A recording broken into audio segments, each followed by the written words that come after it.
Welcome to the Wired for Success podcast, your show for ambitious, mission-driven entrepreneurs who want to build million-dollar businesses without sacrificing their health, relationships, or happiness, who understand that in order to build their empire, they need a solid foundation, and that the more they are thriving, the more their business is thriving too. This show brings you the very best from science, self-development, and entrepreneurship to set you up for sustainable success. Hi, I'm Claudia Garbutt, the scientist turned mindset and high performance coach for entrepreneurs, and I help you get wired for success. Hey everyone, and welcome back to a brand new episode of the Wired for Success podcast, where we talk about all things science, self-development, and entrepreneurship that help you get to that next level of success in your life and business. And today I'm bringing you a brand new interview episode. My guest today is actor, #1 best-selling author, professional speaker, and co-founder of the Endless Stages training group, Tyler Foley. I heard Tyler speak at the first PodPros podcasting conference this year, and I thought that my listeners would really enjoy learning about the power of storytelling and engaging presentations from him. And that's why I invited Tyler on the show today. So welcome, Tyler, and thank you so much for taking the time to be with us today. Oh, it's my joy and my pleasure, Claudia. And thank you for having me. Of course. Now, Tyler, you've been acting in film and television since you were about 6 years old, if I'm not mistaken. So that's correct. How did that happen? And what was it that fascinated you so much about acting that you started doing it at such a young age? Well, acting for me, really performance has always been something that I've just done. That's been in my DNA. You know, if you ask my mom, I was tap dancing in the womb. So I really have always shone with the spotlight. You know, I remember being little and being the kid who would put on plays for the grandparents at, family events, or I remember getting a magic set when I was like 3 or 4 years old, like one of those little dollar store magic kits, and showing everybody, how you could make the egg float and hover and stuff with the magic wand, pulling little foam rabbits out of a hat. Like I loved magic and performing that way. And then I got a chance to be in a school play when I, first started elementary school in the first grade. And it was the first time I ever actually heard an entire audience clap and applaud something that I had done, and I was hooked instantly. I've for the rest of my life chased the sound of a standing ovation because it's just the greatest feeling on the planet. And so I'd shown this interest very early on, and my father passed away when I was 6 years old in February of the first grade. And, at 6, it's really hard to process emotions. It's one of those things you don't really fully understand the finality of death. You don't really appreciate the impact of what's going on. And I didn't really outwardly grieve my father's passing. And I don't know if it was out of concern or just needing to find something to entertain my time. I was a very precocious young child. I was very energetic. I wanted to get into things. I've always been curious. I see it now in my 6-year-old daughter, and I can see definitely where a parent, particularly if I was parenting solo, where I would need to find something to occupy her time. So I'm thinking that was part of the reason why my mother was looking for an outlet for me, and theater just happened to be it. I mean, I'd already shown an aptitude for it, an interest in it. And I was good. I've been a working and professional actor now for 32 years. I've taken breaks from it, but it's, if I wasn't good, I wouldn't have kept doing it. Sure. And so I had that opportunity very young to get on stage, and then in my later teens, get into film and television and make that kind of the sole focus for a long while. And like I said, around 20 years into that career, in my mid 20s, kind of got bored with it and retired from acting for almost a decade.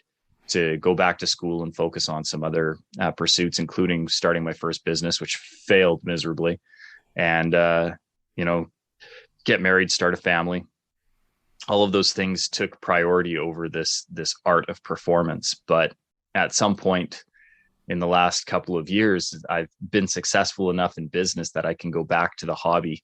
And I have the time and the freedom and flexibility now that when my agent phones and says, "Hey, do you want to do this audition?" I go, "Sure, why not? I'll shuffle the schedule around," because I have the power to do that now. So that's excellent.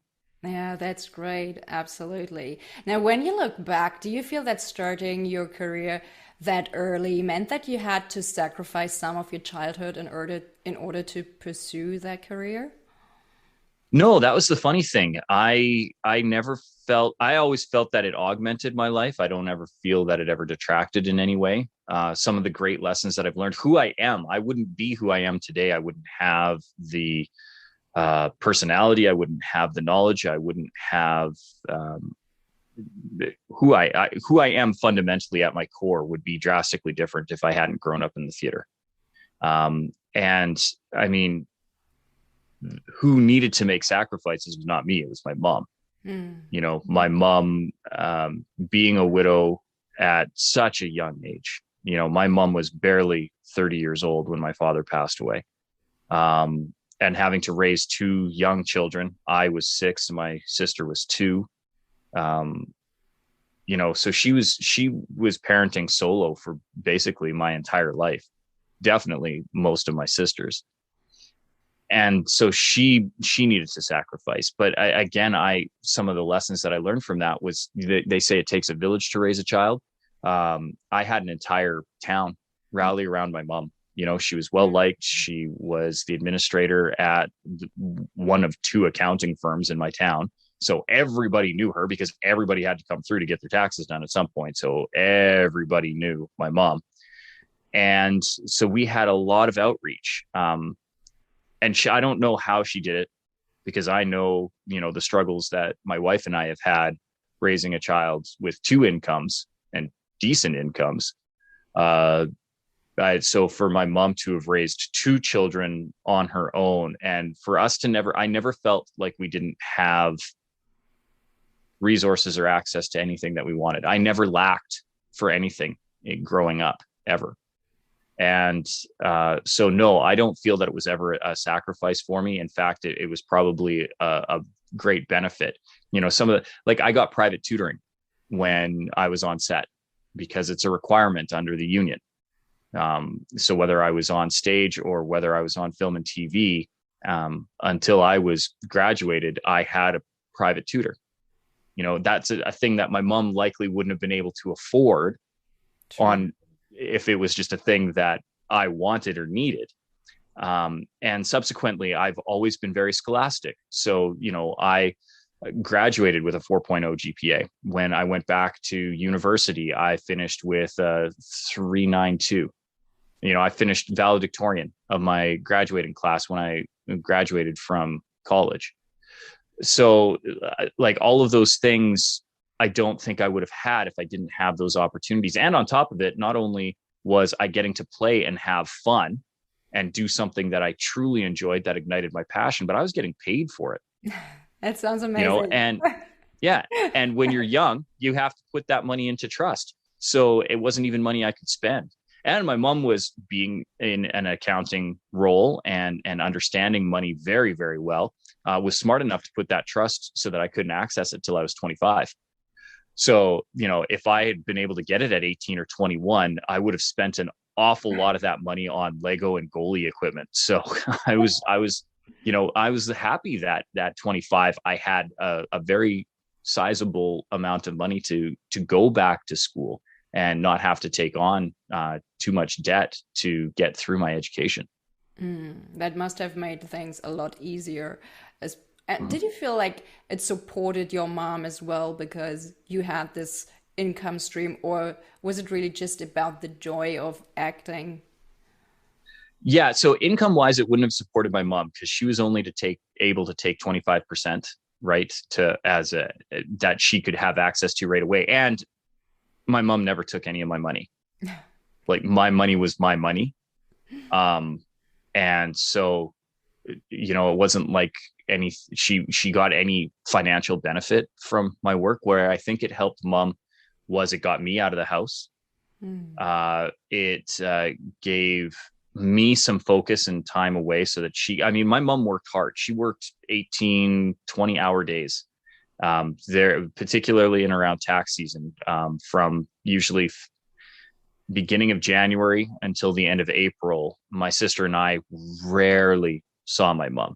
You know, as we got older, I would put us to bed.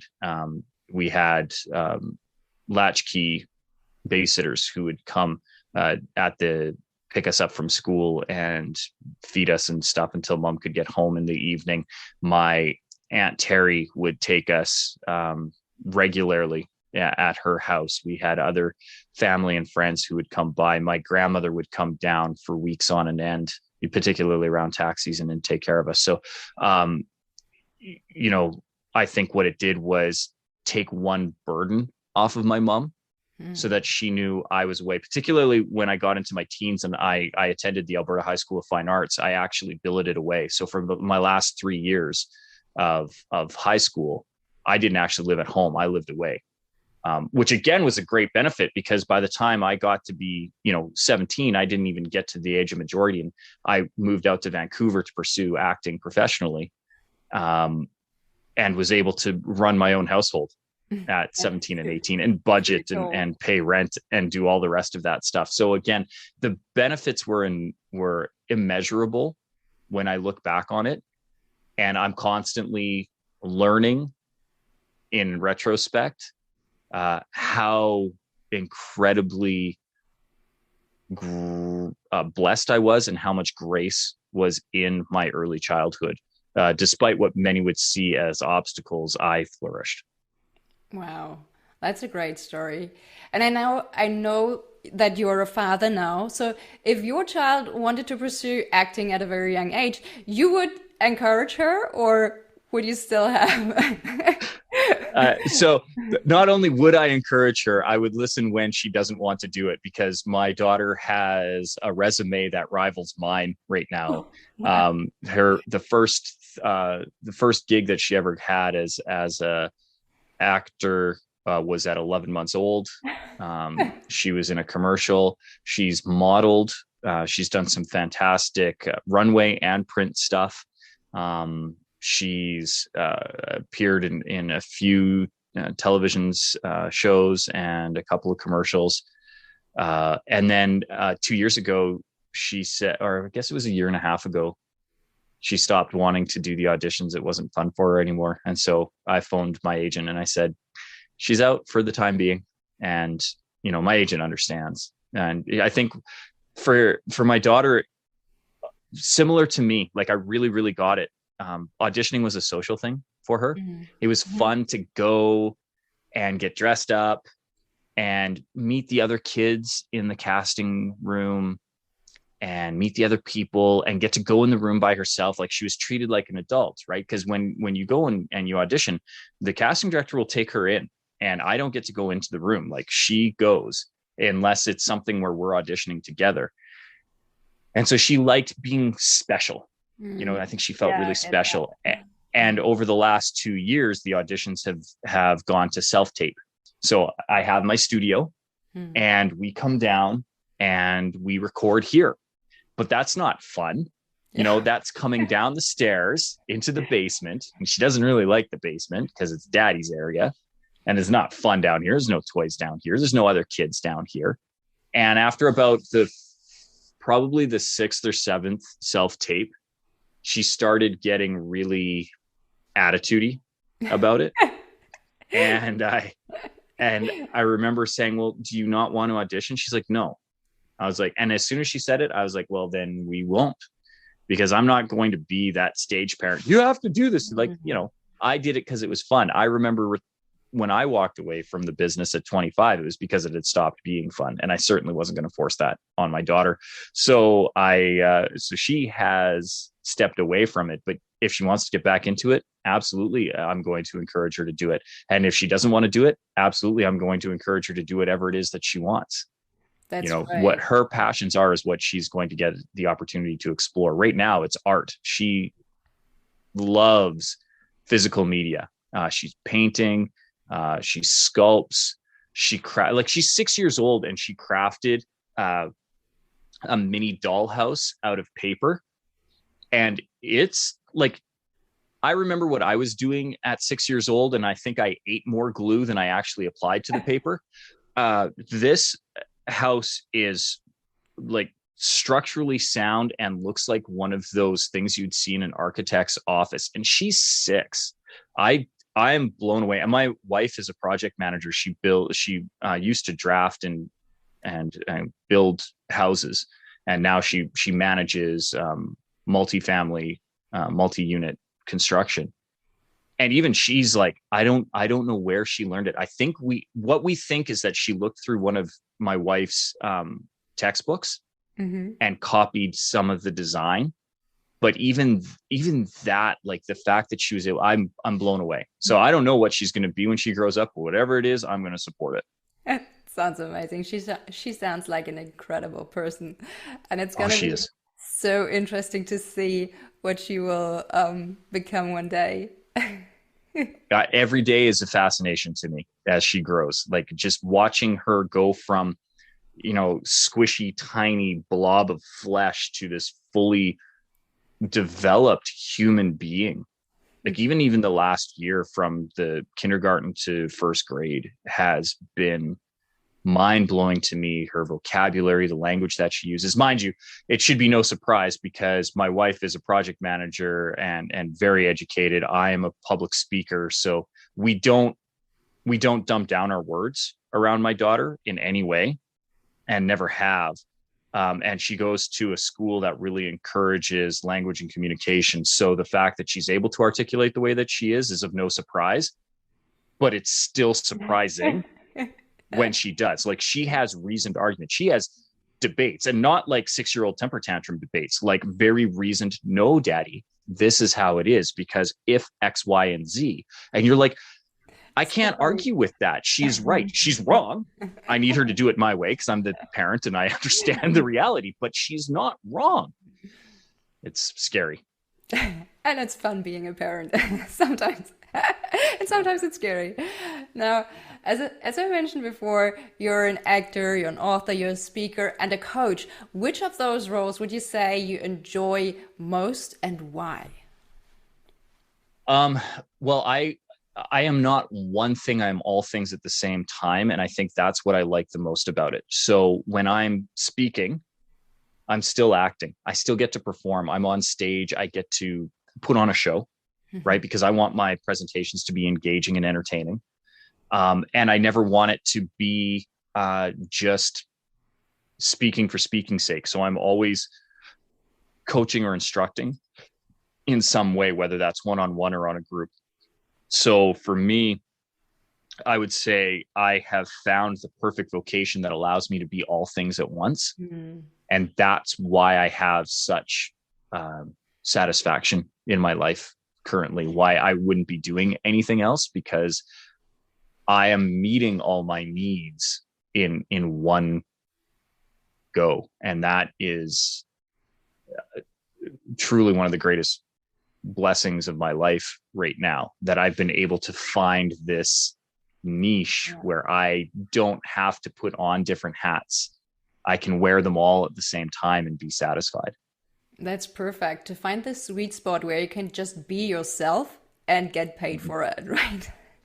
it's what they all talk about, right? You find that passion and you'll never work another day in your life. And it took me 32 years of a career before I got here, and it's still evolving and developing. Like I'm fine tuning it every day as I learn what's working for me, what isn't working for me, what's working for my clients, what isn't working for my clients, and really narrowing down and making sure that it's easy for me to wake up in the morning and have a conversation with you overseas and want to do it. Like that's the other thing. Like I get up and I'm excited. I'm like, yes, I get to speak to Claudia today. Like that's Exactly. That's important to me, that I can get through that. it has to be fun as well. Otherwise, what's the point? Mm-hmm. There's days where it's exhausting. Yeah. There's days like where I'm like, oh, I wish I could take this off, or I could, maybe go have a nap. I like to nap now. Naps are fun. But I don't think I ever get to a point where I'm like, oh, I don't want to do that. And it's funny because in some of my other businesses that I have going currently, one of the reasons I've subcontracted off or pushed off a lot of the work onto other people is because it's stuff that I don't like doing. And when I realized that I didn't have to do it, that I could have other people do it on my behalf, that was kind of that aha moment that started to really accelerate my business and free up my time, and free up my energy. Like, it's not just the time, it freed up my energy, because when I'm doing the things that I don't want to do, they're draining me of energy. So I don't have the energy to do the things that I want to do. And, like, I know, like when I was having to do a lot of safety audits, and I'm a really good auditor, but it's not something that's a passion for me. It's something that I'm good at. And I would get really short with my wife, or I'd get snappy with my daughter, or I would be irritable or just generally tired, and I would just want to go to bed. And when I stopped doing that and was able to focus on safety training or public speaker training or group engagement or keynote presentations, those energized me. I'm like, oh, how do I do this? How do I make this better? And, and then when they're coming home and the family's there at the end of the day and I'm cooking dinner, I'm like, this is what I did today. And this is what I get to do. And I get to go and do this thing. And I'm going to be on this person's stage and they're famous and I get to be there. And, like that, you can see the difference, like physiologically, I know the difference within my body. So I can't go back now. I can't go back. You're hooked. You're hooked. Yeah.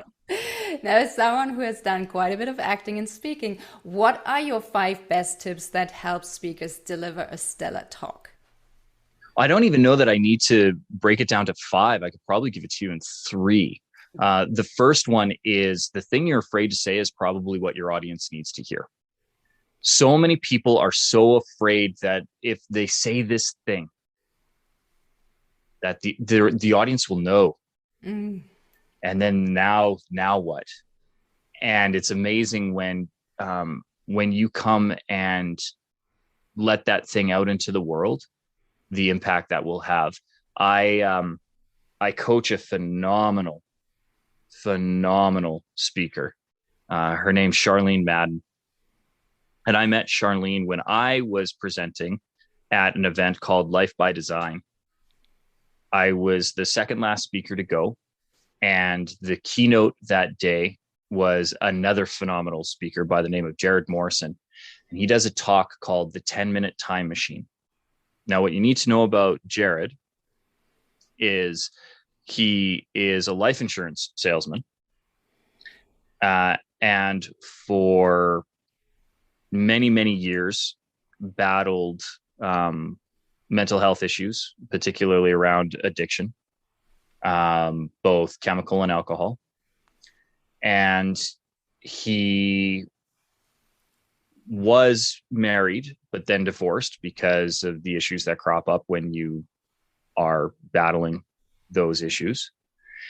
And he had spent a good solid 7 years trying to figure out the right combination of alcohol and pills so that his death would look accidental.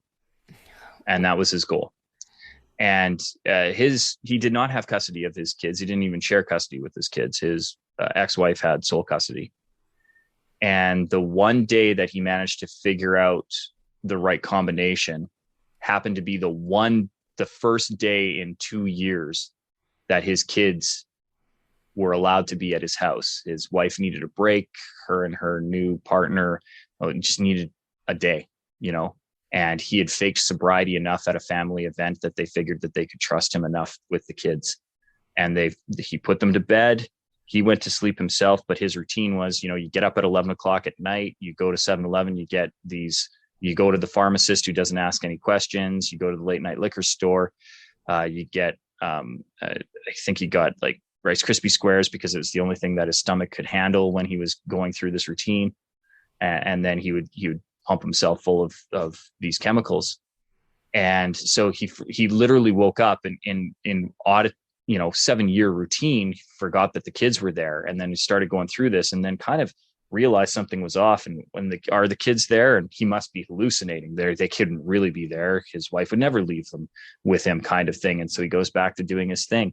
And the next thing he knows, things are getting dark. And his son sees him on the couch, wakes him up and says, "Daddy, are you okay?" And everything in him panics. And because he knows that things are wrong. So he finally mumbles, gets his son to phone 911, and then legally dies, like clinically dies. But the EMS get there, are able to revive him. They're able to get him to emergency, pump his stomach. And he calls it the 10-minute time machine, because if he could go back and relive those 10 minutes, would he change them?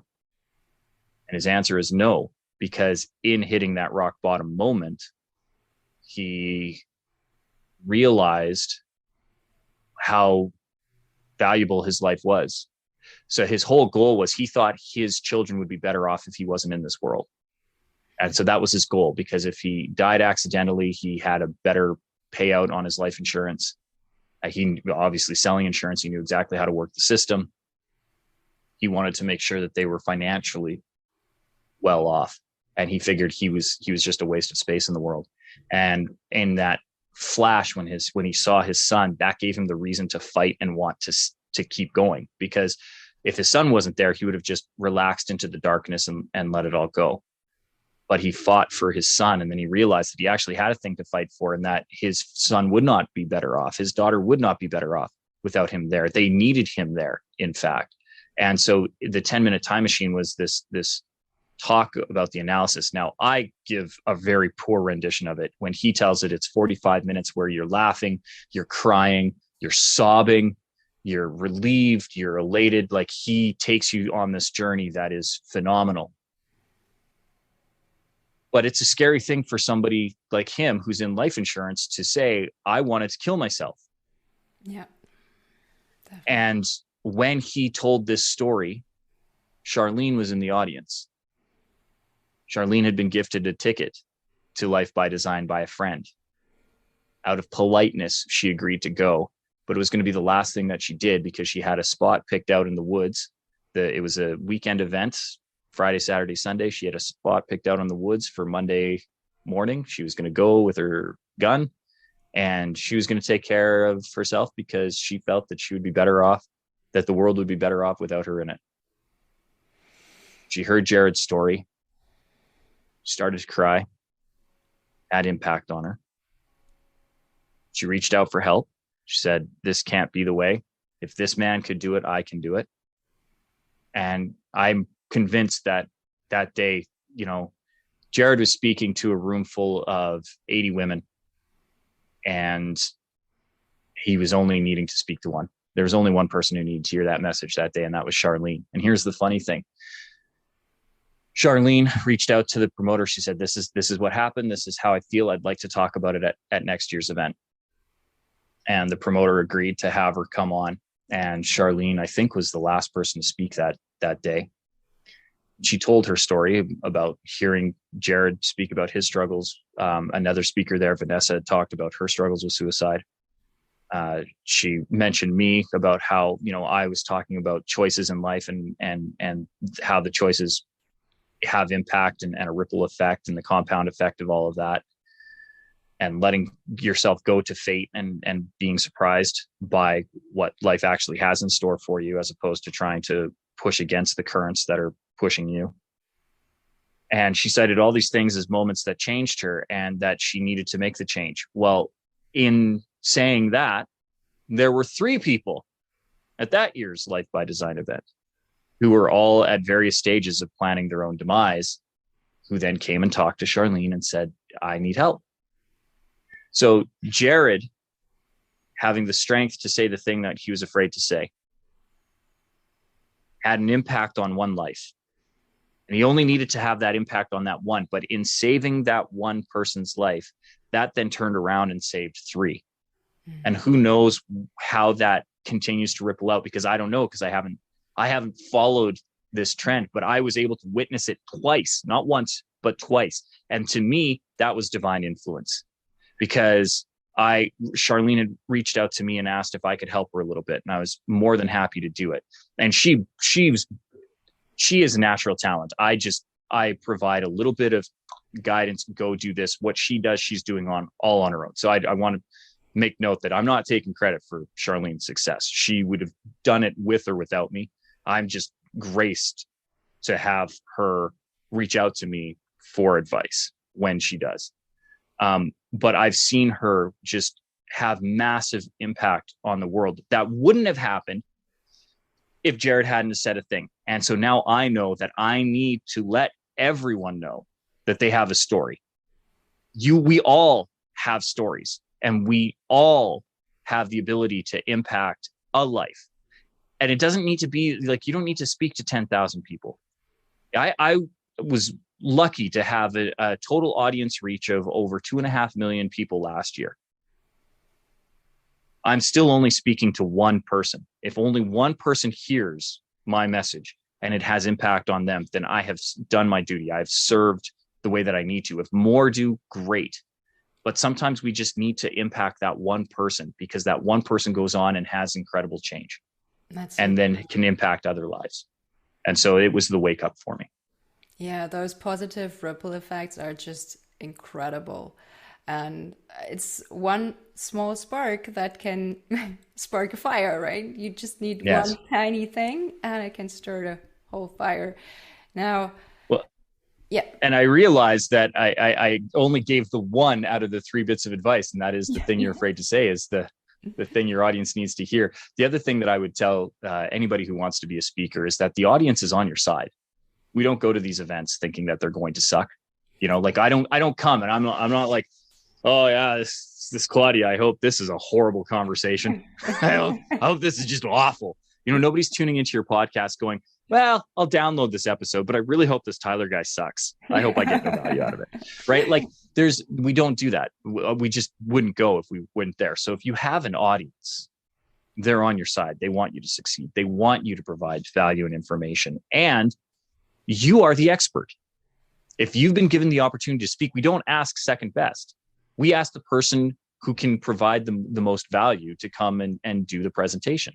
So even if you've been asked by your boss to give last quarter sales statistics, it's because nobody else could do it better than you. So instead of spending all this time fearing about, I don't know anything. I don't know, what am I going to say? What if they don't like what I have to present? What if I don't understand anything? What if they don't understand me, or whatever the what if scenarios that are going on in our head? Understand, it's just a story in our head. The reality is you wouldn't have been asked if you weren't the expert. So nobody else could do it better than you. So you might as well do it to the best of your ability. And the audience is already on your side. They're not judging you. They want you to succeed. So all of these, they're going to think poorly of me stuff is incorrect. So say the thing that you're afraid to say. The audience is on your side and you are the expert. And if you embrace those 3 things, you'd be surprised at how quickly and easily it is to really, truly give a meaningful and powerful presentation. I agree that those are really powerful mindset shifts. And I think I've noticed that in myself as well, because for me, I've mentioned that before a lot, that public speaking for me was always something that I hated so much. I hated public speaking, but it was because I had those fears. Like I was afraid of being judged and failing and stumbling, and not finding the right words. And that's exactly it. So nobody is actually afraid of public speaking. And I have to fight this all the time. It's a joke that I have in all of my training presentations. I'm like, if you were afraid of public speaking, you would never been able to go to a restaurant. Exactly. Because you're right. If you were to go to a restaurant, particularly if you don't know your wait staff, not only have you spoken in public, but you've spoken to a complete stranger and asked for what you wanted and got it. So this notion that we're afraid to speak in public, we're afraid to speak to strangers, we're afraid to ask for what we want. All of those things are null and void if you've ever gone to a restaurant, ordered food, and had it come to your table. So the reality is what you just said. we are afraid of public judgment. We're afraid that when the spotlight on us, because that's right, the argument, right? Well, when I'm in a restaurant, nobody's looking at me.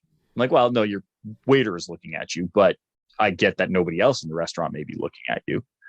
So our fear is when the spotlight is on us, that the public perception of us will be poorly received, that we will say something or do something to embarrass ourselves. And when we can take our ego out of that and go, well, even if I do embarrass myself, is that going to be entertaining to my audience? Is that going to serve my audience? I do lots of stupid things on stage that should really be embarrassing. It's more embarrassing to my wife and my child than it is to me.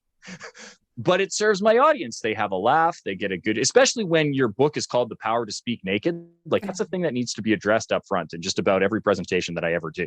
So like, you know, my poor wife, she puts up with so much, I would politely call antics from me, that I'm blessed to have her in my life. But, you know, we got to remove our ego from the equation and understand that as long as our actions are serving our audience, that is who matters.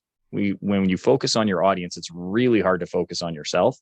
It's really hard to be worried about what am I doing? What's this? And, you know, how am I being of service to my audience? And when you can do that, it's amazing how quickly those fears of judgment dissolve, because now you're not worried about how you're being judged. You're worried about how am I being effective for this audience?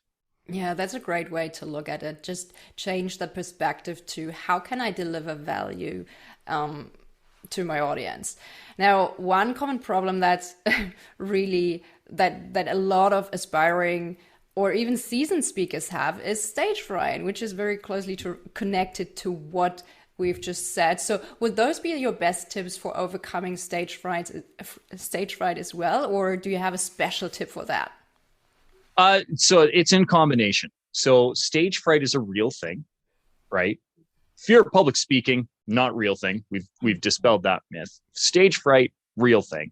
Stage fright usually stemming from that fear of public judgment. Most people who have stage fright, and this is a generalization.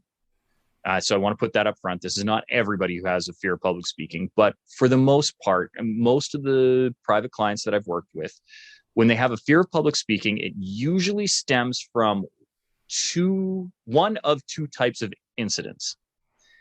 Either growing up, they grew up in a household where children were to be seen and not heard. And that was a message that was relayed very regularly to them. Shh, be quiet. You're not to talk. Adults are speaking now. Go away. And so the subconscious programming in that is that my voice doesn't matter. My voice needs to be diminished. I need to be quiet. If I am to be safe and protected and loved, right? Usually our primary driving factor is the need for love, the need for affection. And then subsequent to that, the removal of fear from our life. So if you're in a very domineering, or it doesn't even need to be domineering, it just could be like most people, like, I know I'm guilty of it. My daughter is empowered to use her voice because that's how I have raised her. And I regret that probably 90% of the time because she doesn't stop talking at all. I went on a hike with a friend of mine the other day and we brought my daughter along. And while we were going, it was the first, we were 2 hours into the hike and Kenzie hadn't stopped talking. And my friend looked at me, she goes, does she ever stop? I was like, no, she doesn't. And so, I can understand, like, you don't need to be like, it doesn't need to be an abusive or domineering household. It just could be, a strict and raised kids are to be quiet. And so when you have that subconscious programming where your mind has made up a story that in order to be loved or accepted, that you need to minimize your input vocally into the world, all of a sudden you're going to have subconscious and autonomic physiological reactions to wanting to now raise your voice and use it in a public forum, because for years and years and years you had this programming that was going to be negatively received, and that becomes this stage fright. The other one, which is very typical and very common, is those early primary school years, 1, 2, 3, first grade, second grade, around there. where you've been called upon by a teacher when you weren't prepared to give an answer to a question you didn't know, and the kids laughed, or the teacher scolded you, or both. And that created, again, that subconscious programming that if I speak out loud, I will be negatively perceived or I will be negatively judged. And so it's safer for me to just not do that. If I reserve and keep my opinion to myself, I can't be judged. I can't be hurt. And then it becomes that subconscious programming. So usually it's coming over and reprogramming that, recognizing that it is a story, that is not the reality and it's not the truth, particularly the childhood one, because a lot of times maybe that was true when you were a child. You're not a child anymore. Your voice matters, your opinion matters, your story matters. And it's a disservice if you're not sharing it. You've been asked to do this for a reason. So step up to the plate. And so the first one is just starting to overcome that. One of the ways that I overcome stage fright is through confidence. And the way that we get confidence is through competence. And so confidence through competence means that you need to be very good at a thing to feel good about presenting that thing. And the only way to do that is through repetition. Or you do it over and over and over and over again. You want to get really good at a thing, you do it and do it and do it until it becomes muscle memory. Same with public speaking. First couple of times I did it, even as a professional trained actor in theater since I was 6 years old, the first couple of keynotes I gave, I was like, oh, such imposter syndrome. The first one that I gave was to a multi-billion-dollar oil and gas company. And I was like, I shouldn't be here. These executives make more in a minute than I make in a day or a year. These are titans of industry. They're powerful. Like, who am I to be speaking to them? And at the end of the day, they were all like, really good. I remember having to convince myself, I'm like, you have spoken in front of 9,000 people. How is this boardroom of 20 any different? And then the other time I really felt just out of sorts. I was at a conference and it was only 200 people, but it was a talk that I'd never given before. I was really outside of what is my typical wheelhouse. But they insisted that, my agent said, no, they want you to do this talk this way. And I was like, I don't know. And I remember, all that self-doubt creeping in, and I had to be like, no, it's just a story. This is a script, Tyler. This is like no other performance that you're going to do. Let's do this. Because the great thing about public speaking is that nobody knows what you're going to say until you say it. Right. And they don't know what you had planned. Exactly. Unless you are giving out copies of your notes to all the attendees ahead of time. And Lord knows why you would do that. If they don't have word for word what you think you're going to say, they don't know what you were going to say. So if you miss a point, or if you go off on a tangent, as I have done at least 3 times in this conversation, nobody knows what you were going to say. And as long as they're receiving value, they're fine with it. So that overcoming stage fright usually comes around to that self-confidence. And again, confidence through competence. So the first couple of times are probably going to be rough. It's okay to fail.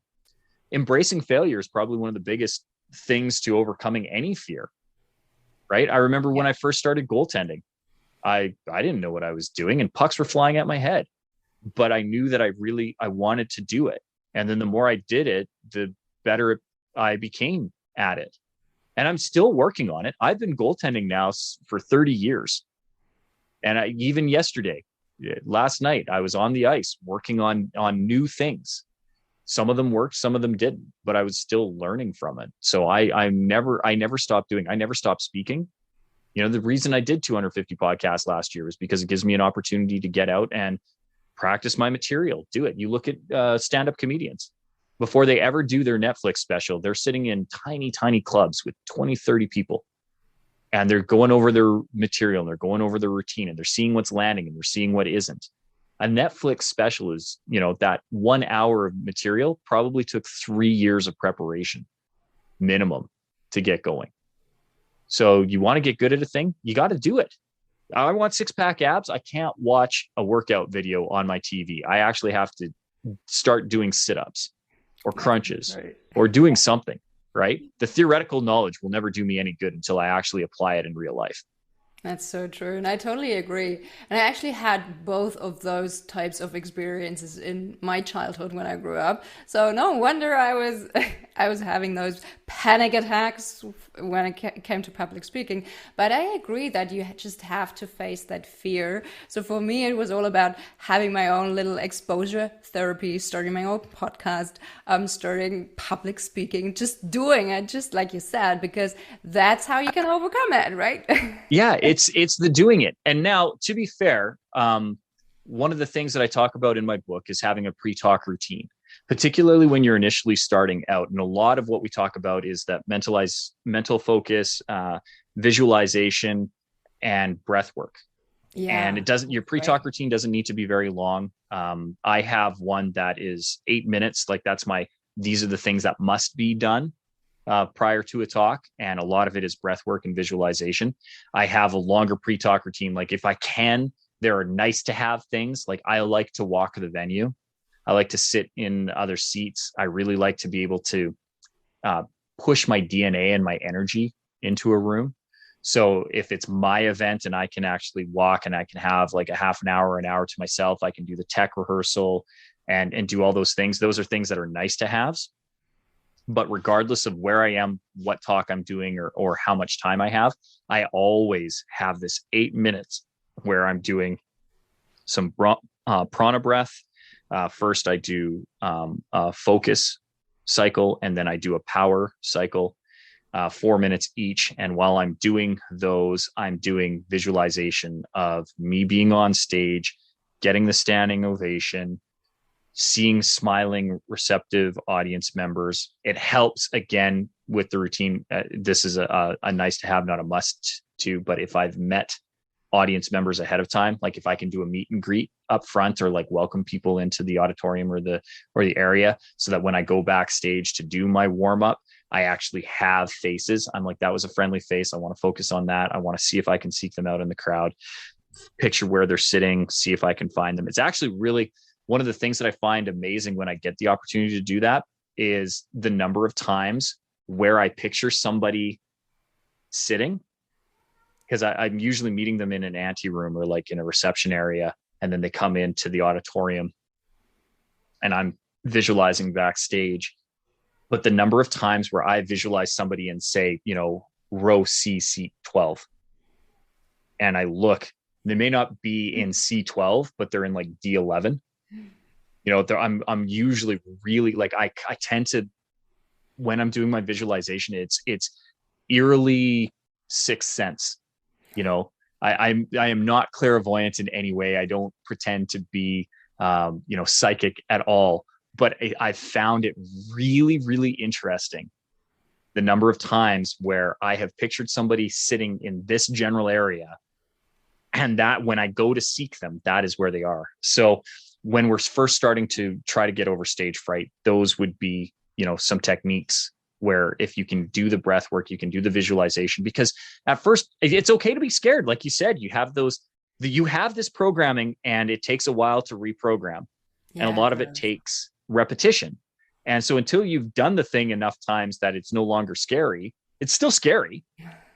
And you're having a physiological reaction. So it's calming that, finding those techniques that calm the physiological, that are stemmed from the psychological, that allow you to get over these things. So a lot of that's, I talk about it in the book, the really good pre-talk routine. A lot of it has to do with breath and visualization. Yeah, that's something that I do as well, the breath work and having a routine before that, before the talk or before doing an interview or something like that. And I find that it really helps because all my coaching is really focused on this on this gap between psychology and physiology that you just mentioned and how they work together. So I know that if my sympathetic activation is just too high and I'm in fight or flight mode, I have to calm myself down before I can focus again, because otherwise I just can't focus. So I know how important that is. And I love that you shared that. So thank you so much for sharing. No, it's my pleasure. Now, what do you think when it comes to crafting or finding the right stories to tell, or crafting a compelling story that really engages your audiences? What would you suggest, or what are your best tips for that? Well, so again, know that you have a story, because I know so many people who are like, oh, I don't have a story. You know, I'm guilty of it, where I feel like this is my life. Like, I don't know, what do I do? I'm boring. I'm Tyler. Like, what do I do? And it's not until somebody goes and reads my bio. And I couldn't even write my own bio. That's the thing. I actually hired a really good friend of mine, Jillian Lee, who is a phenomenal storyteller and film director. I actually hired her to write my bio, my first initial one, for me. And because I couldn't write down about me. I had a mental block. And so I hired her, and, you know, again, she's a documentary filmmaker, so she really understands real life story and where those beats are. And so she asked me a couple of questions. We sat down for coffee, chatted for like an hour and a half, 2 hours. And she goes, okay, well, I'll come back to you in a couple of weeks.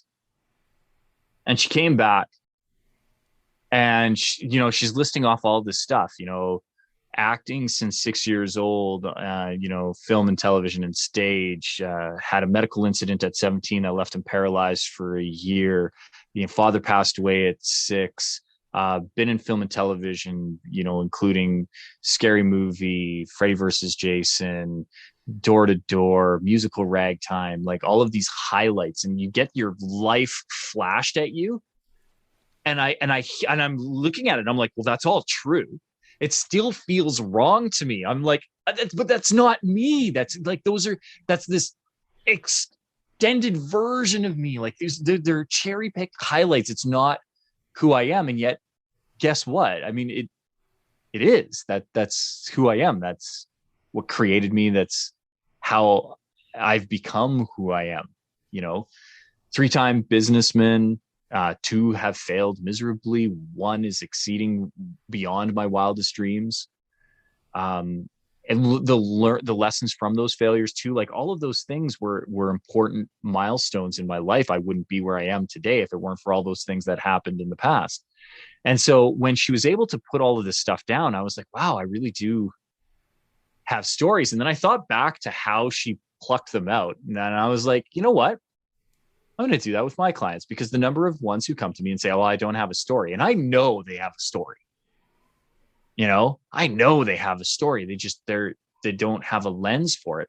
So what I've done is I have everybody just divide their age by 5. It's such a simple exercise. So however old you are, and to make it easy, round down or round up, right, to the nearest 5, and then divide by 5. So for me, I'm 42. If I was to do this exercise, I'd round down to 40, divide by 5, and we get even time periods of 8 years. And if you're somebody who's like, no, but we rounded, there's extra. I am this age and I want my point whatevers. Instead of doing hard math, do simple 4th grade math and put whatever your remainder is on your beginning years. So for me, I have a 2 remainder. So the first 8 years of my life become my first 10 years of my life. Or if you rounded up and you gave yourself a bonus 3 years or 2 years or 1 year, take those off of the last time period of your life. So for me, again, I would just, whatever the last 8 years would become the last 6 years, because you can usually remember more of what's happened in the last couple of years than what we remembered in our childhood. And so that gives you a little bit of buffer. But either way, you divide your age into 5 time periods, even time periods, and then look back on it and say, what are my most significant memories from this time? And for me, if I was to do this exercise, again, my first time period would be from about, birth to 10 years old. I have 2 very distinct memories from that time period. And those memories could be anything. They could be an image, they could be a sound, they could be a smell, could be a color. It could be something. But when you think back to that time period, what is the first thing that pops to your mind? If I say, think back to your life when you were from 0 to 8 years old, what is the first thing that pops into your mind? And that's the thing you want to focus on, and just write it down. For me, I have 2 very distinct memories. And if you have more than one, it's fine, but we don't write down more than 3 per time period. Focus on the one that comes to your mind first. For me, 2 pop to mind very instantaneously. It is the first time I was on stage and got a standing ovation at my Christmas pageant, 6 years old, seeing my mom and dad in the audience, smiling and proud, like laughing, like the sound of an audience laughing. I can hear it, and I can feel the feeling. I can imagine exactly where I was, but it's the sound that I remember first. All the rest of it comes after the sound. It's the sound of applause. It's the sound of laughter. It's thunderous when you get a standing ovation. And that's what I remember. The other sound and both of them have critically impacted my life going forward. So there's the sound of applause, and then there's the sound that my mom made 2 months later when my family physician and a police officer came to the door to tell her that my father would never be coming home. She made this it's just this haunting, spine-tingling, gut-wrenching, soul-disturbing sound that I've never heard again. I don't ever want to hear again. I would never know even how to duplicate it. It was terrifying in how it reverberated through the house. I was nowhere near my mother at the time, but I knew, I knew something was wrong, and I was terrified. I wanted to hide because of the sound that my mom made. And I never want to hear it again. I have spent my life trying to avoid that sound, because that sound is the sound of ultimate suffering. That is the sound of ultimate pain. And I don't ever want to hear it again. Those 2 moments in my life impacted me severely. And so when I share those stories, those are the ones that have impact, because they mean something to me. And that's the exploration that needs to happen. The first exercise, the dividing your age into 5 time periods and thinking really quick, don't spend more than 2 minutes doing this. What is the first memory that comes to your mind? What is it? Write it down. That takes no time. What takes a lot of time is the exploration. Why is that memory important to you? Why does it stand out? Particularly as an entrepreneur, you want to attract your ideal clients. You want to bring people to you magnetically that resonate with your message. They're going to identify with your story. The more personal you can make the story, the more detailed you can make the story, the more universal it will speak to your audience, the people who actually need to hear your message. Don't try to sugarcoat it. Don't try to edit it. Don't try to water it down to try and make it more comfortable for everyone to hear. Everyone doesn't need to hear your message. Your audience needs to hear your message, and your audience may only be one person. When I start teaching a lot of the stuff that I teach, I tell people to talk to themselves 5 years ago. What is the advice you needed to hear? Where were you at? Meet yourself 5 years ago and just talk to them, or maybe 10 years ago or 15 years ago. But your ideal client is you 5 to 10 years ago, usually. Yeah. And when you speak using the language you needed to use so that it talks to you, speaks to you, and gives the details that are important to you, those will be the details and the information that your audience will resonate with, because it's personal to you. It'll be personal to them. I promise you, and I guarantee. Those are great tips. Thank you so much for sharing. And last but not least, where can our listeners find you online if they wanted to connect or work with you? Well, they can always find me at my website, and I'm more than happy to give them that website, but only if they're willing to give you a 5-star review. Oh, so thank you. I know I know how difficult it is to put these together, and I want to reward you for stepping out of the comfort zone, right? You didn't feel comfortable public speaking. You took it upon yourself to start a podcast, to provide content to the world. You do some great solo episodes along with having, guests like me on. And I'm so appreciative of the opportunity to be here. So I would ask your audience right now, if you're getting value out of listening to these episodes, hit pause right now on whatever device you are. It isn't going to take more than 2 seconds. Give a 5-star review. Say what episode impacted you the most. Was there a guest that really impacted you? Was it one of the solo episodes? What information have you gotten from this so that, we can have better content going forward for you, because you're listening to this and we want to make sure that we're serving you. If you can do that, leave a 5-star review. Then as my gift and my thank you to you for doing that, if you come to SeanTylerFoley.com, Sean is spelled the proper way, SeanTylerFoley, SeanTylerFoley.com, then I will, on that landing page, right on above the fold, there is a link to Endless Stages, which is a free Facebook group. So anybody who wants to come in, I go live every Tuesday to provide live training for 20 minutes for anybody who wants to get better at finding their message, doing public speaking, getting on podcasts, really honing your bio, your pitch, making sure that people are getting your message, getting out there, that you are magnetically attracting clients to you. I'm happy to serve anybody through the free Facebook group. Anybody who joins the free Facebook group gets a free PDF download of my book.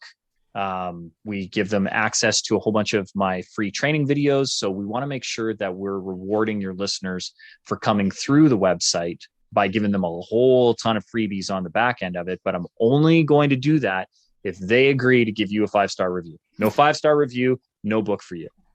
Oh, wow. Thank you so much. That's so kind of you. Oh, it's my pleasure.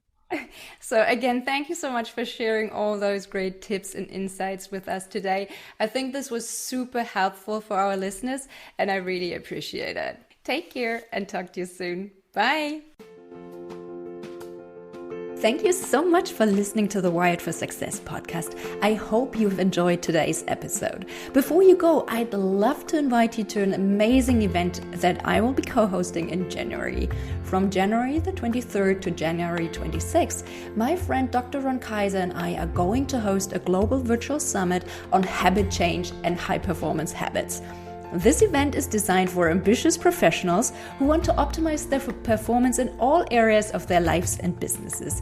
The idea is to really help them create momentum and give them the science-based tools, techniques, and strategies that help them live happier, healthier, and more productive lives. We have an exceptional lineup of expert speakers from all around the world who will cover a broad range of topics, from overcoming addictions to how your beliefs create your reality, to how to improve your health through optimizing your breathing, or how you can gamify your habits to make them stick. Most of our speakers will also be available for a live Q&A after their talks, so if you want your question on habits answered by a leading expert, make sure you join us live. Follow the link in the show notes to get your ticket now. I can't wait to see you there and help you make 2023 your best year yet.